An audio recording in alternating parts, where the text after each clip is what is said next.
جو لوگ کتاب اللہ کی تلاوت مع العمل کرتے رہتے، دیکھو اللہ کی جو کتاب ہے قرآن کو مع العمل ہر وقت بھی، رات میں بھی دن میں بھی جب بھی فرصت ملے گا وہ پڑھتے ہیں۔ دیکھو یہ قرآن کے اندر ایسا اللہ نے برکت دے دیا، اس قرآن کو کتنا مرتبہ بھی پڑھو آپ تھکیں گے نہیں، اور بھی پڑھنے کا دل چاہے گا۔ اور دنیا کی کتابیں اگر جیسا 6th کلاس ہے، ایک بار پڑھ لیا تو اس کو چھوڑ دیا، 7th کلاس میں چلے گیا، 7th کلاس پڑھ لیا تو اس کو چھوڑ دیا، 8th کلاس میں چلے گیا۔ اس طریقے سے دنیا کی کتابوں میں وہ مزہ نہیں آتا۔ تو اللہ کی جو کتاب ہے یسرنا القرآن ذکر فہل من مدکر، یہ بار بار دہرانے والی کتاب ہے، یہ بار بار پڑھنے والی کتاب ہے۔ جو لوگ کتاب اللہ کی تلاوت مع العمل کرتے رہتے ہیں اور نماز کی پابندی رکھتے ہیں، اور جو کچھ ہم نے ان کو عطا فرمایا ہے اس میں سے پوشیدہ اور اعلانیہ خرچہ کرتے ہیں۔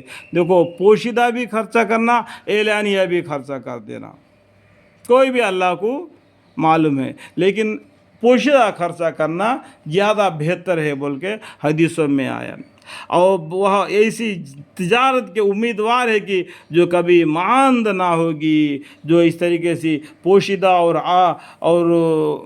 اعلانیہ خرچہ کرتے، وہ اس امید کے تجارت کے امیدوار ہے کہ یہ اللہ کے پاس جا کے بڑھ کر ثواب ملے گا۔ اللہ تعالیٰ نیکی کو 10 گنا بڑھا کر کے ثواب دیں گے، اور جو گناہ کر کے لاتا ہے اتنا ہی سزا دیں گے جتنا اس نے گناہ کر دیا۔ یہ اللہ کا بڑا فضل ہے، اللہ کا بڑا رحمت ہے۔ الحمدللہ رب العالمین ماندنا ہوگی، تاکہ ان کو ان کے اجرتیں بھی پوری دیے، اور ان کو اپنے فضل سے اور زیادہ بھی دے۔ دیکھو میں ابھی بول دیا نا، اللہ کے فضل سے اور بھی زیادہ نیکی کر کے دے دیتے ہیں۔ بے شک وہاں بے شک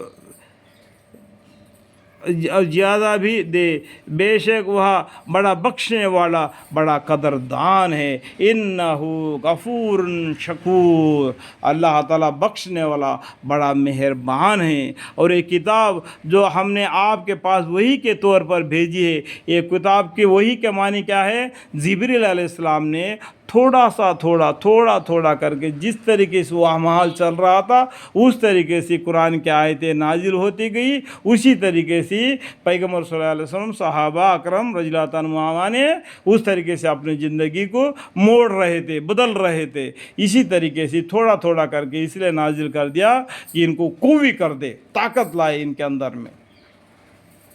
جس طریقے سے تھوڑا کر کے نازل ہوا، اسی طریقے تم بھی اس قرآن کو تھوڑا کر کے پڑھتے ہوئے لوگوں کو دین کے طرف دعوت دو۔ اور یہ کتاب جو ہم نے آپ کے پاس وحی کے طور پر بھیجی ہے، یہ بالکل ٹھیک ہے، جو کہ اپنے سے پہلے کتابوں کی بھی تصدیق کرتی ہے۔ جو آسمانی کتابیں جتنے بھی آئے ان سب کی تصدیق کرتی ہے قرآن۔ اللہ تعالیٰ اپنے بندوں کی حالت کے پورا خبر رکھنے والا، دیکھنے والا ہے۔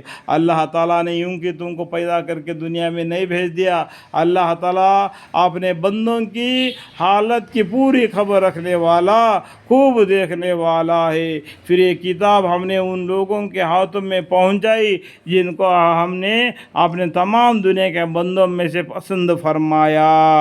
یہاں پر 2 لکھا ہوا ہے نا، یہ بازو میں اس کا دبی معنی لکھا ہوتا ہے، دیکھو وہاں پڑھنے سے آپ کو معلوم پڑ جائے گا۔ پھر بعض تو ان میں اپنی جانوں پر ظلم کرنے والے ہیں، اور بعض ان میں متوسطہ درجے کے ہیں، یعنی جو منکر ہے قرآن کے وہ بالکل گنہگار ہے، یہ جو ماننے والے ہیں وہ درجے میں بڑے ہیں۔ اور بعض ان میں خدا کے توفیق سے نیکیوں میں ترقی کیے جاتے ہیں۔ اللہ کی توفیق سے جو بھی آدمی نیکی کرتا ہے نا، اللہ کی توفیق سے کرتا ہے، اللہ کو معلوم ہے اس کے پاس وہ خوبیت ہے، تو اللہ تعالیٰ اس کو اس کا علم دے دیتا ہے۔ وہ کیا اس کی تو اللہ کے توفیق سے نیکیوں میں ترقی کیے جاتے ہیں۔ یہ دبی ہوئی معنی ہے، یہ آپ کو معلوم ہونا چاہیے، پہچاننا چاہیے، یہ بڑا فضل ہے اللہ کی طرف سے، یہ بڑا فضل ہے۔ ذالک هو الفضل الکبیر۔